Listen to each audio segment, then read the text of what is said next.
Apple, Steve Jobs, deux noms intrinsèquement liés depuis la création de la multinationale américaine en 1976.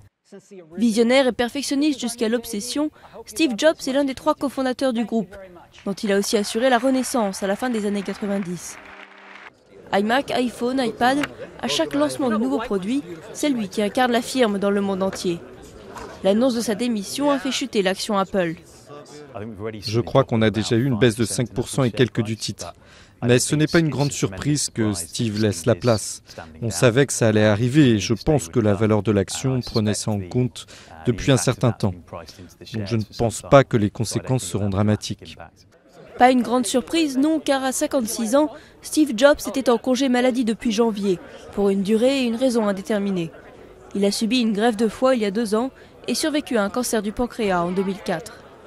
Dans une lettre adressée au conseil d'administration, il explique ne plus être en mesure de remplir les attentes qui pèsent sur lui en tant que directeur de la firme. Apple est devenue la marque high-tech la plus valorisée par les consommateurs et la 2e compagnie la plus chère au monde. C'est Tim Cook, le directeur opérationnel du groupe, qui va remplacer Steve Jobs. Il est certain que Steve Jobs était un visionnaire, mais ils ont un département de recherche et développement et un groupe de stratégie qui va continuer son travail. Je pense que des plans ont été décidés depuis un certain temps et nous allons voir arriver encore de nombreuses innovations sur le marché. Difficile pour les professionnels du secteur d'imaginer l'avenir d'Apple sans son mythique directeur. Mais Steve Jobs va désormais présider le conseil d'administration du groupe.